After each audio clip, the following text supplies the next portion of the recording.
países de América del Sur, el término preincaico o preinca designa a las realidades históricas que existieron en un territorio determinado antes de su anexión al Imperio del Tahuantinsuyo. Las investigaciones arqueológicas precolombinas sobre América designan a Mesoamérica y a los Andes centrales como los núcleos que generaron los procesos culturales más complejos.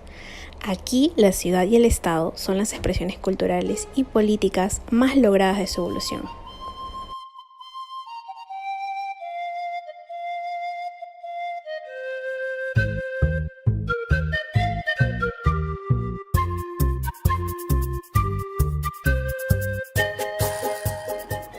Todas las culturas en la historia desarrollaron actividades en las cuales manifestaron su conocimiento matemático.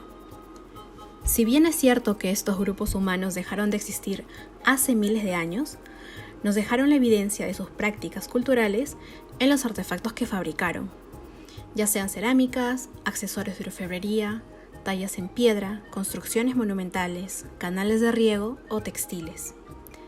Dichos materiales se conservaron en el tiempo y llegaron hasta nuestros días, por lo que el saber matemático de las sociedades milenarias quedó congelado en el material arqueológico.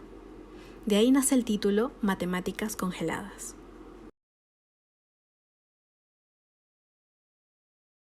La etnomatemática se refiere a la relación entre matemática y cultura. Dicho término fue empleado por D'Ambrosio en 1997 y nos demuestra que las matemáticas son un proceso cultural. Para D'Ambrosio, la etnomatemática son las matemáticas practicadas por grupos culturales como comunidades rurales, grupos de trabajadores, niños de cierto grupo de edad, sociedades indígenas y tantos otros grupos que se identifican por objetivos y tradiciones comunes a los grupos. Para Vygotsky, quien fue un destacado teórico de la psicología del desarrollo, el aprendizaje trae consigo la entrada a la cultura a través de la inducción de un miembro más capacitado. En el ámbito del conocimiento matemático, el adulto guía la atención y la conducta del niño hacia la identificación de las relaciones cuantitativas y la manipulación de cantidades.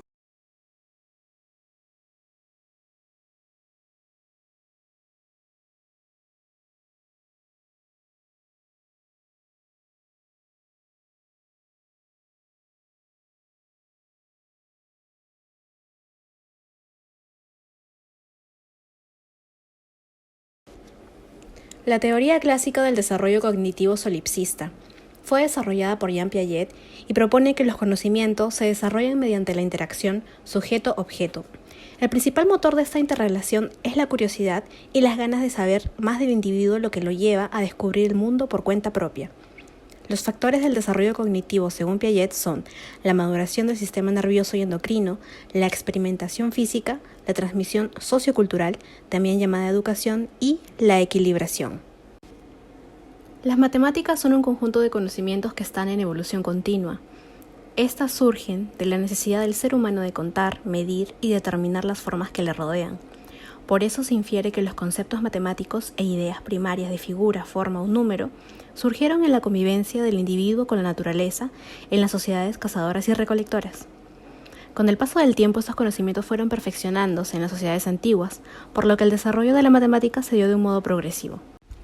Según Alan Bishop, el dominio y apropiación de los modos de mediación por parte del agente es lo que denominamos habilidades matemáticas. Todos los modos de mediación son materiales, por lo tanto, el desarrollo de esas habilidades requiere actuar con las propiedades materiales específicas de las herramientas culturales. Por ejemplo, el formato gráfico vertical de la multiplicación exige no solo la habilidad de cálculo mental, sino además de habilidades de razonamiento numérico, orientación y coordinación espacial que se entrena durante meses con la tabla de valor posicional, que también es una herramienta cultural. Así es como la inteligencia lógico-matemática llega a tener existencia y a operar, pues las habilidades matemáticas están socioculturalmente situadas. Para el análisis histórico-cultural, tenemos las siguientes costumbres de antiguos pobladores del Perú que han trascendido en el tiempo y se mantienen vigentes en la actualidad. Entre ellas tenemos el pago a la tierra, que se hace no solo antes de cosechar los productos agrícolas, sino también antes de empezar una excavación arqueológica. Es un acto de reciprocidad en el que se devuelve simbólicamente a la tierra todo lo que se ha sacado de ella con una ofrenda. En el ritual se entregan hojas de coca, semillas, chicha de jora y se prenden cigarros en señal de respeto a la Pachamama. El consumo de ayahuasca. Los psicodislépticos vegetales son complejas fábricas químicas. Algunos de ellos contienen compuestos químicos capaces de provocar alucinaciones visuales, auditivas, táctiles, olfativas y gustativas, o de causar psicosis artificiales, que han sido conocidas y empleadas por el hombre desde sus primeras experiencias con la vegetación ambiental. No es de extrañar que hayan jugado un papel importante en los ritos religiosos de sociedades pasadas y que sean aún motivo de veneración y temor. Experiencia que no se puede transmitir mucho en palabras. Cuando desaparece una persona, se hace referencia a que el Apu se lo ha llevado. Con Apu nos referimos a una divinidad en forma de montaña. Desde épocas preincaicas hasta nuestros días, los Apus son tomados como entes vivientes en varios pueblos de los Andes.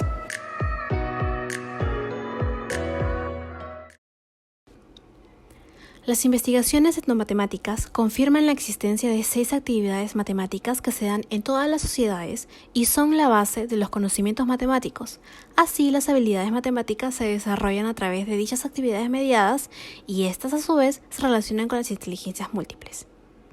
En cuanto a instrumentos, artefactos o edificaciones, vamos a clasificarlos según el cuadro actividad matemática, habilidad matemática e inteligencia múltiple propuesto por Bishop. Las líneas de Nazca tienen diversas interpretaciones. Entre estas, esta es la que usaremos para el desarrollo de este video. Es la teoría de Paul Kosok, que fue profundizada luego por Maria Reich. Estos mencionan que esta serie de geoglifos fue utilizada como un orientador astronómico. Estos fueron pertenecientes a la cultura Nazca. Su actividad matemática, según esta teoría, fue localizar. La actividad matemática, orientación espacial, y la inteligencia múltiple, inteligencia espacial. Si bien la Huaca Pucllana no es un artefacto, es un sitio arqueológico en el que podemos visualizar toda la aplicación del diseño y las medidas.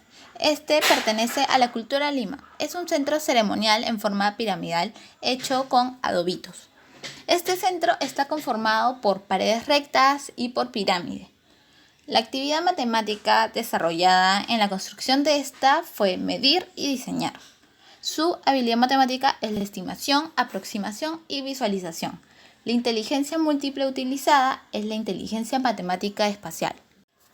El Capañán normalmente es conocido como una red de caminos mencionada para los incas, pero en realidad estos caminos fueron preexistentes, desarrollados por culturas preincas. La función de los incas fue unirlos y hacer una red de caminos que se desarrollaban a lo largo de todo el Tahuantinsuyo. Esta perteneció a diferentes culturas. Su actividad matemática es localizar, la habilidad matemática es la orientación espacial y la inteligencia múltiple es la inteligencia espacial sinestésica. Los frisos son una serie de dibujos grabados en las paredes de la cultura mochica. En distintas huacas como la del Sol y la Luna podemos presenciarlos. Estas son representaciones de la ideología mochica, así como de actividades de su vida diaria. Su habilidad matemática es el diseño, la actividad matemática, dibujo, representación y la inteligencia múltiple utilizada, la inteligencia espacial. Los payares son algo complejo de explicar, ya que no se tiene algo concreto. Hay diversas teorías. Una dice que fue una especie de escritura, lo que se menciona como escritura payariforme. Pero usaremos la propuesta de Vivante, Romero, Hissing y Kutschov, que hablan de que estos payares pertenecientes a la cultura mochica eran una especie de juego ritual que se usaba en rituales y en ceremonias. La actividad matemática sería jugar, la habilidad matemática, pensamiento estratégico, con el desarrollo de habilidades sociales e interpersonales, y la inteligencia múltiple sería inteligencia interpersonal. El piruro es un artefacto elaborado con cerámica. Su función es la elaboración de hilos. Este es perteneciente a la cultura mochica y fue hallada en la Huaca Cao Viejo. La actividad matemática de este artefacto es el diseño. Su habilidad matemática es la visualización interpretativa y la inteligencia múltiple es la inteligencia espacial. En cuanto a los quipus, estos normalmente son situados en el periodo inca. pero el quipu que presentamos a continuación es un quipu hallado en el edificio piramidal La Galería de la ciudad sagrada de Caral, es decir, este es perteneciente a la cultura Caral. Como se sabe, los quipus fueron elaborados para llevar la contabilidad y sus cuerdas son elaboradas en algodón o fibras de lana de camellos. La actividad matemática para la que sirvieron fue el contar, la habilidad matemática, el razonamiento numérico y la inteligencia múltiple es la inteligencia lógico-matemática. La yupana fue parte de un sistema de contabilidad tipo ábaco. En la yupana habían como una especie de vacíos o huecos en los que se realizaban operaciones como sumas o restas. Esta fue elaborada de materiales como la piedra o madera. Su actividad matemática es contar, la habilidad matemática desarrollada en este es el razonamiento algebraico y la inteligencia múltiple es la inteligencia lógica matemática.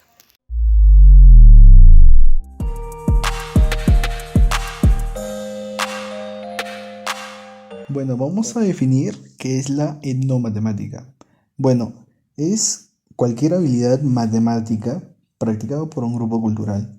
Nuestro objetivo es hacer un análisis sociocultural, en donde nos centraremos en el agente y sus herramientas culturales mediadoras de la acción.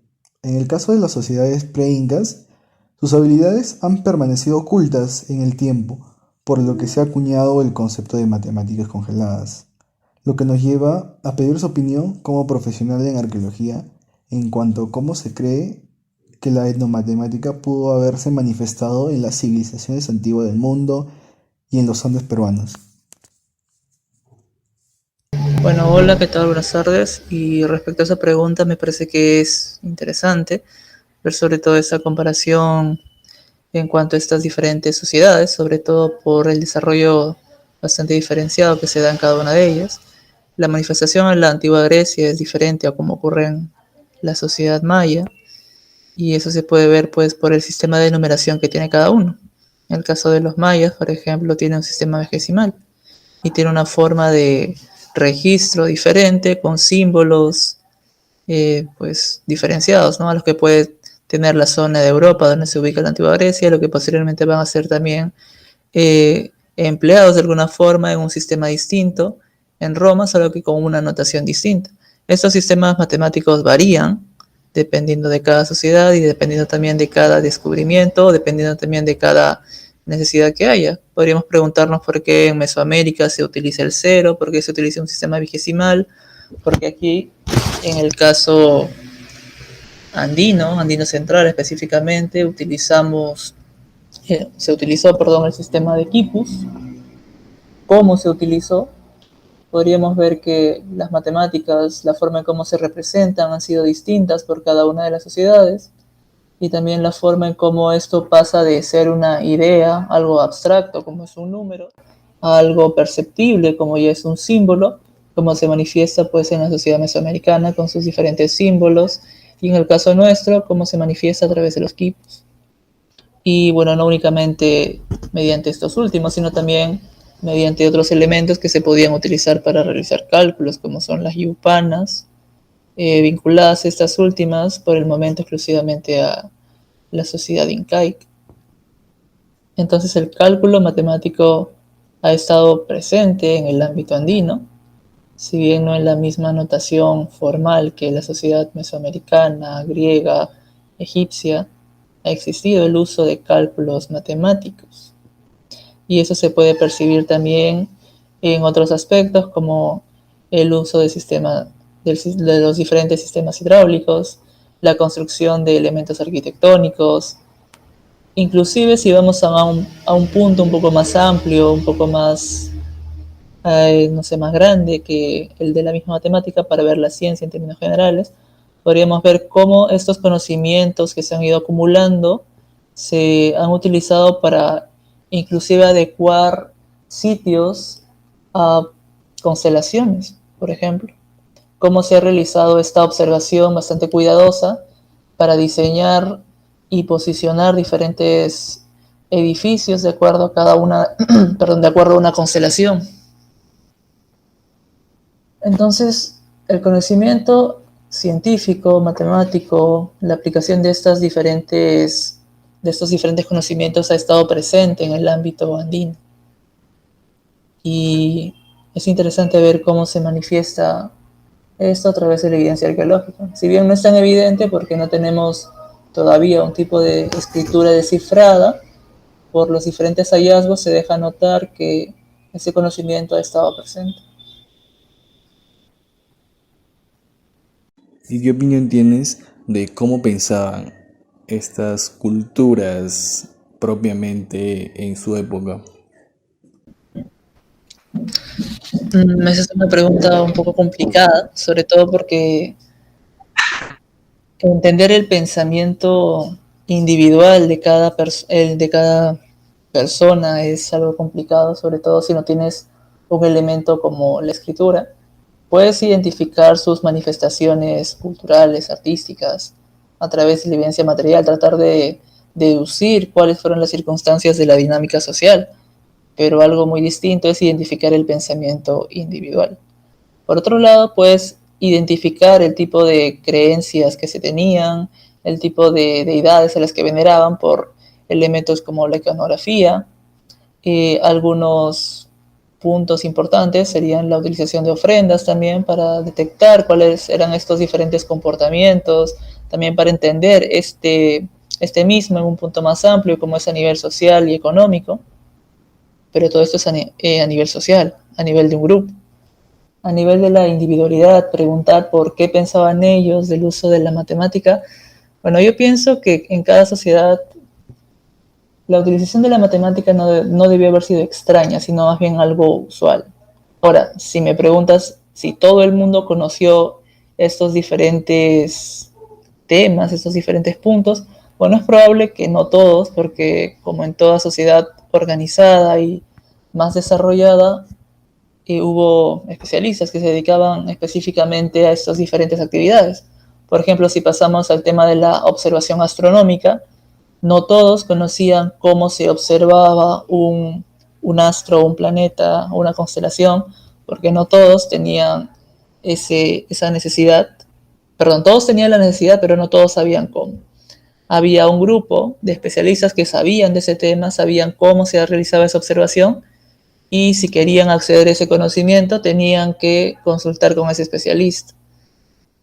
Entonces ahí vemos esa división entre aquellos que se dedican exclusivamente a un trabajo y otros que realizan actividades primarias y que destinan parte de esas actividades primarias a los especialistas para poder acceder a ese conocimiento. Y en el caso de un ejemplo, en el tema de los zonas centrales, podemos ver el caso de Chavín. Si queremos acceder al tema del oráculo, la previsión del tiempo, tenemos que dar ofrendas a este oráculo para poder acceder a ese conocimiento que nosotros no lo tenemos, pero ellos sí. El uso de la matemática pudo haber sido similar. En el caso de la construcción de edificios, pudo haber algunos cuantos que supieran, por ya un conjunto de experiencias acumuladas durante muchos años, cuáles eran las dimensiones apropiadas, la cantidad de mano de obra que se vaya a requerir.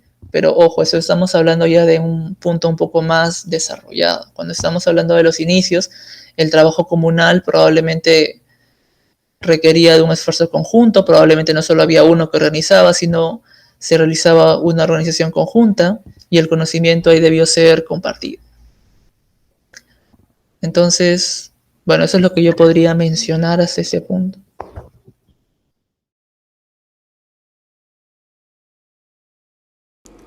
Los análisis genéticos, filogenético, ontogenético e histórico-cultural nos indican que los conocimientos matemáticos no pueden ser solamente de origen innato o de una fuente biológica, sino que estos conocimientos son producto de una interacción biológica y cultural. La mente humana no puede ser explicada fuera de la cultura, tal como la afirma Vygotsky. Las etnomatemáticas nos brindan 6 actividades universales que son la fuente de las habilidades matemáticas. Dichas funciones psicológicas no pueden desarrollarse fuera del contexto de la actividad mediada. Las matemáticas congeladas halladas en los artefactos arqueológicos y monumentos arquitectónicos nos dan una nueva visión del desarrollo cognitivo humano. La veracidad de la teoría de inteligencias múltiples está avalada por estos descubrimientos.